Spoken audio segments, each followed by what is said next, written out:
Un couple d'aventuriers est au micro de Radio Mont-Blanc sous le nom Notre Aventure, votre destination. Erika et Pascal d'Albertville partent découvrir notre pays en stop et nous le font vivre sur les réseaux sociaux. Bonjour à tous les deux. Bonjour. Bonjour Guillaume. Alors cet été, vous êtes partis pour la deuxième fois en aventure. Pendant 2 semaines, vous avez tout fait en stop. Déjà, elle est venue d'où cette idée de partir comme ça en stop ? Alors l'idée, elle est toute simple. Elle est partie l'année dernière sur un coup de tête d'Erika. On s'est posé la question, voilà, on a 15 jours de congé ensemble. Que faisons-nous ? Où allons-nous ? Et donc voilà, c'est parti comme ça. Moi, j'avais jamais fait de stop. Elle est originaire donc de Faverges. Donc on s'est lancé dans l'aventure. Ok, mais pour aller où ? Et donc l'idée, elle est arrivée. Se laisser porter. Ouais, c'est ça, se laisser en fait guider au hasard des destinations de l'autostop. Donc vous êtes vraiment locaux, Faverges, Albertville du coup également. Alors moi je suis né à Strasbourg et Oula, je suis arrivé sur Albertville donc il y a 3 ans. D'accord. Et je reste alsacien quand même. Vous êtes quand même tombé amoureux de la région. Bien sûr, mais bien sûr. Est-ce qu'il y a un côté un petit peu excitant justement de partir comme ça vers l'inconnu, de se laisser porter ? Ou ça fait peur ? Non, alors pour moi oui. Pour moi c'est super excitant de ne pas savoir où on va, de ne pas savoir qui on va rencontrer, même si on sait effectivement qu'on va rencontrer que des belles personnes, puisque en fait toutes les personnes qu'on rencontre, c'est des personnes qui sont ouvertes à ça. Finalement en stop, la personne qui va s'arrêter, c'est qu'elle est ouverte à ça au départ. La personne qui nous reçoit chez elle, c'est pareil. C'est des personnes qui sont ouvertes à ça. Donc on sait que ça va être des belles rencontres. Après, c'est sûr que ce côté lâcher prise, de vraiment pas savoir où c'est qu'on dort ce soir, où c'est qu'on dort demain, ça peut être compliqué à gérer. Ouais. Pour toi, c'était plus compliqué que pour moi, je pense. Mais pour moi, c'était beaucoup plus compliqué. Le lâcher prise, en tout cas. Ouais. De se dire le matin, de se réveiller le matin en se disant où est-ce que je serai ce soir. Ouais. Voilà, c'est juste ça. Moi, j'aime bien que ça soit cadré, bien planifié. Un petit peu quand même, ouais. J'imagine. Bah oui, j'imagine que ça va être assez compliqué de se dire. En fait, on n'a pas de parachute. Ouais, c'est ça. Parce qu'il n'y avait pas d'hôtel réservé. Ah non, il n'y a rien qui est réservé. Il n'y a aucun endroit qui est prémédité. Où est-ce qu'on va arriver ? Où est-ce qu'on va aller ? Il n'y a rien du tout qui est prévu. C'est pour ça que le hasard du début à la fin. Et vous aviez un budget, vous aviez quand même un objectif de budget ? Oui. Alors, on a un budget. À la base, on avait effectivement un budget de, on va dire, le même schéma que sur Pékin Express. Donc, 1 euro par jour et par personne. Ouais. Qui a quand même été respecté, on va dire à 98%. Donc ça veut dire que ça va, vous restez à peu près dans les clous ? Oui. Disons par rapport à ce qu'on s'était fixé. C'est pas le budget en fait qui est important. C'est plus, on va dire, c'est plus le principe. On va pas chez les gens sans rien faire. C'est-à-dire qu'on n'allait pas chez les locaux, on va dire le soir. C'est ça. C'est pas du tout du profit. On faisait tout le temps quelque chose, que ce soit la cuisine, que ce soit la vaisselle, que ce soit le linge, que ce soit tondre le gazon, que ce soit repeindre des volets, on faisait tout le temps quelque chose. Le principe, en fait, du 1 euro, c'est vraiment psychologique. Ouais, bien finalement, on ne part pas avec 1 euro. C'est le fameux euro symbolique. En fait, c'est ça. Oui, c'est ça. Et puis, le fait de s'être fixé cet objectif-là, c'est surtout, en fait, ça nous oblige aussi, nous, à aller vers les gens, finalement, parce que aller dans un restaurant, expliquer ce qu'on fait, et puis, dire, en échange d'une barquette de frites ou d'une salade, quelque chose que vous avez, nous, on va vous faire, la plonge pendant 1 heure, où on débarrasse la terrasse, où il y a un orage, on vous aide à plier tous les parasols, tout ça. Ça nous oblige, en fait, à faire ça aussi, et à rencontrer des gens. C'est l'objectif de cette aventure, c'est vraiment ça, c'est la rencontre et le partage. C'est ça. En fait. Alors, vous aviez aussi comme objectif de planter une graine, une plante, un arbre à chaque rencontre. À chaque endroit, à chaque ville. Ouais. Alors un arbre, c'était un petit peu compliqué parce que dans le sac à dos, ça rentrait pas. Oui, c'est vrai. Donc, il en fallait 14 surtout. Ouais, c'est ça. Donc au final, effectivement, on a plutôt opté pour des graines, des aromates, partant effectivement d'un principe qu'on aurait pu éventuellement prendre effectivement un arbre dans une ville pour le planter chez quelqu'un, ce qui n'a pas été le cas cette année. On est vraiment resté sur des graines, des aromates. On avait de la menthe, on avait du thym, on avait du basilic, on avait vraiment de quoi faire. Et si vous voulez, c'est un petit peu, on reste vraiment dans l'objectif, comme le 1 euro par jour, c'est-à-dire c'est hyper symbolique. Les graines qu'on a donc distribuées à nos hôtes, on va, comme avec nos hôtes, on garde tout le temps contact, on va les voir grandir. On va les voir pousser, on va les voir grandir. Alors la menthe au mois de mars, par exemple, des choses comme ça. Mais c'est vraiment pour garder ce contact, c'est vraiment pour garder le lien. c'est pas un délire sorti de nulle part. C'est vraiment un lien. Laisser une trace et garder un lien Ouais, avec c'est ça. toutes les personnes C'est ça. qui vous ont accueilli dans chaque ville. Exactement. Justement, vous allez en parler plus en détail dans le rendez-vous Dame Nature, également sur l'antenne de Radio Mont-Blanc, que vous pouvez retrouver bien sûr en podcast. Alors, vous avez fait quoi comme parcours? Si vous nous faites un petit peu rêver, vous êtes parti d'Albertville il y a un peu plus de 2 semaines maintenant, vous êtes revenu il n'y a pas longtemps. On est parti d'Albertville le 15 août. Ouais. Premier chauffeur, il nous emmène en fait en direction du sud. Donc là, on s'est arrêté à Serres. Et ensuite, on est descendu directement, Avignon. quasiment Avignon, Aix-en-Provence, Bormes-les-Mimosas, Génial. Vaison-la-Romaine. Ouais. Les vacances dans le... Et C'est ensuite, presque ça, quoi. oui, c'est ça. Et ensuite, on a longé toute la côte, donc jusqu'à Toulon. Toulon, on a traversé de l'autre côté, en fait, en direction de Sète, Agde, Béziers. On est remonté en direction de Toulouse. Ouais, c'est ça, hein. Albi. Ouais. Alors, vacances, c'est Road vrai trip, que aventure. c'est plutôt road trip parce que sur 15 jours, c'est vrai qu'on s'est vraiment arrêté une seule fois, on va dire, pour goûter la mer, pour se baigner. Le reste du temps, je peux vous affirmer que c'était loin d'être des vacances. Oui, bien Parce sûr. que Faut trouver du monde. Ah ouais. Faire du stop. Canicule, cagnard. Le fait de tondre, on a une vidéo où on tond la pelouse sous 40 degrés.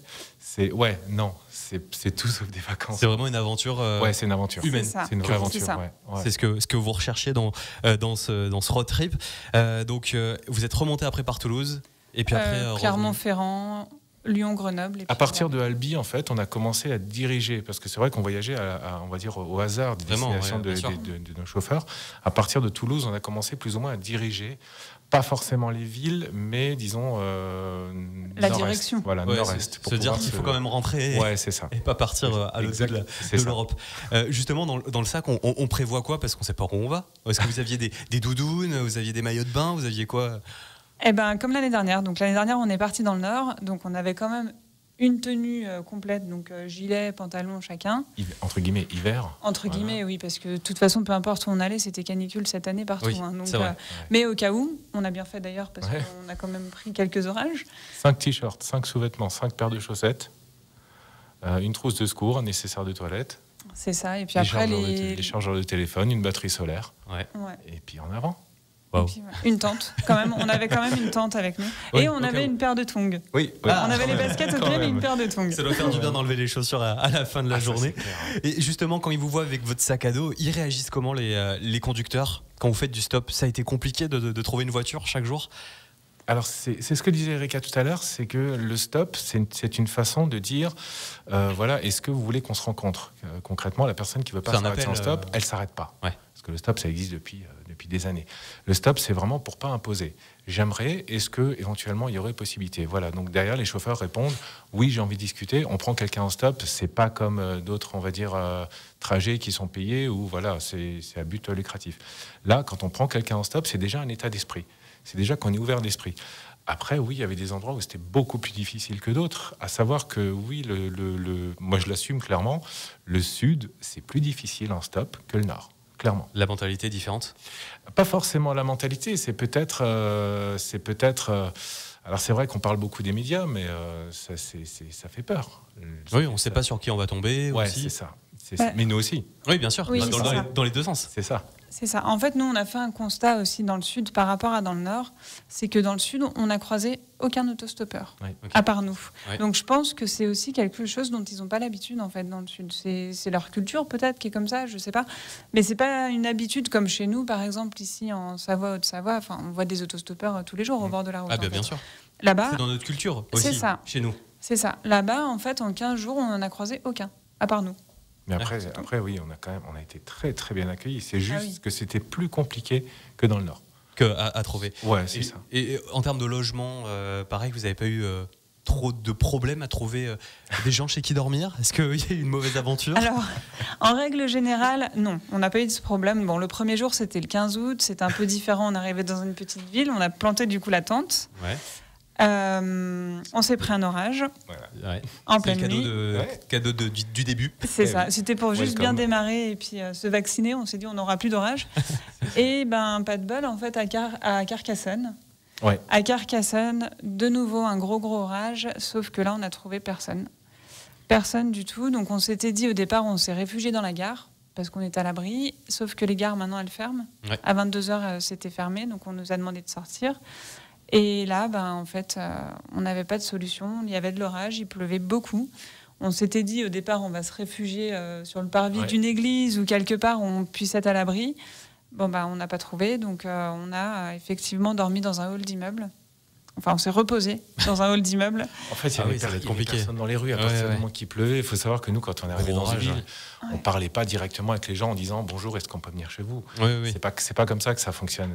On a quand même 2 sacs à dos, un panneau, une caméra. C'est de la débrouille après. C'est de la débrouille, ça attire l'attention. Et en fait, en communiquant, c'est pour ça que c'est vraiment basé sur la communication. En communiquant, voilà, on explique le projet. Et puis on va dire, en général, c'est vrai que ça... Mais là... C'était galère. Est-ce que, au contraire, il y a eu une belle rencontre, quelqu'un qui vous a marqué sur les personnes que vous avez pu croiser sur l'aventure?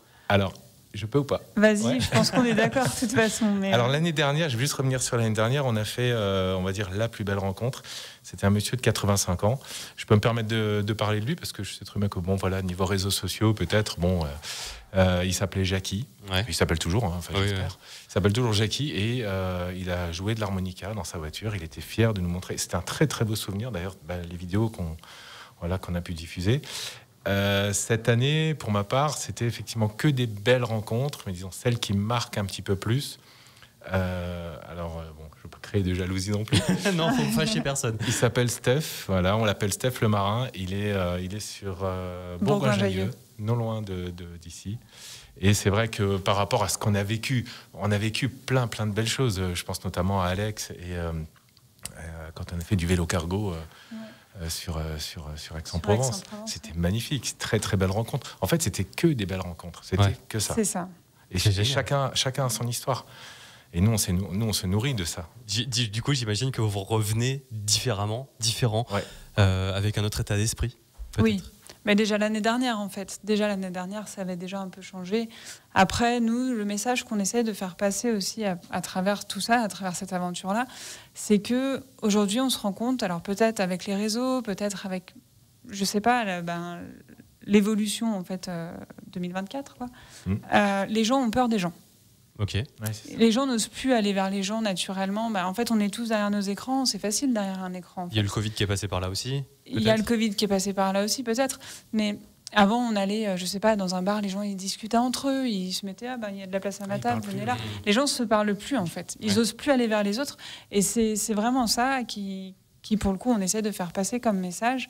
Et après, oui, nous, on a changé dans le sens où aujourd'hui, on est peut-être un petit peu moins matérialiste. Les gens nous disent souvent, c'est une phrase qui revient souvent, encore aujourd'hui, mais vous êtes bête, pourquoi vous partez pas vraiment en vacances? Pourquoi vous utilisez vos 15 jours pour pas vous reposer justement? C'est une aventure humaine que vous cherchez, vous. C'est pas forcément le repos, c'est la découverte, c'est l'exploration. C'est un choix. Qu'on galère, c'est notre choix en fait. Nous, on a envie de rencontrer des gens, on a envie de s'ouvrir aux autres, et ce truc-là, ce road trip, pour nous, c'est notre choix. Et on va dire, on demande rien. Et puis, on gagne rien. Savoir que c'est pas monétisé non plus, que ce soit YouTube, que ce soit Facebook, on n'est pas monétisé. Vous êtes sur les réseaux sociaux, justement. Exact. Il nous reste 2 minutes pour en parler. Vous êtes sur les réseaux sociaux, notre aventure, votre destination. Vous publiez tous les jours du contenu, des photos, des vidéos. Alors plus aujourd'hui. Plus aujourd'hui, mais pendant les 2 semaines de l'aventure, c'était pas trop compliqué à faire vivre, ou au contraire, c'était vraiment une volonté de faire vivre tout ça à votre communauté. Il nous reste 1 minute. Vas-y. Alors c'est une volonté effectivement, après c'est beaucoup de travail, c'est sûr, mais pour nous c'est hyper important parce que c'est du partage. Et il y a beaucoup de personnes qui nous ont remercié, des personnes qui voyagent pas ou qui peuvent pas parce que la santé ne peut pas, bien sûr, et qui nous suivent et qui adorent ça parce qu'on les fait voyager en fait, ces gens-là. Et c'est beaucoup de travail, je confie. J'imagine le soir de rentrer, de rentrer justement à l'endroit où vous pouvez aller, de se mettre sur l'ordinateur, de faire le montage. En fait, on voulait passer du temps avec nos hôtes, donc on reste avec eux et moi je faisais le montage après, donc en général jusqu'à 2h, 3h du matin. Vous dormiez à peine.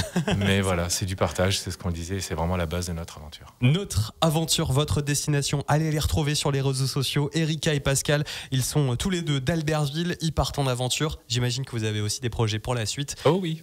Beaucoup. Oui. Prochainement, oui. C'est-à-dire on va dire avant cet hiver. Avant cet hiver. On retrouve tout ça sur les réseaux sociaux. Évidemment, bien sûr. Guillaume. Voilà, comme ça les gens sont obligés d'y aller. Notre aventure, votre destination. Erika, Pascal, merci beaucoup. Merci Guillaume. Merci d'être venu. Et puis si vous voulez en savoir un petit peu plus, découvrir tout en vidéo, toute leur aventure, rendez-vous sur les réseaux.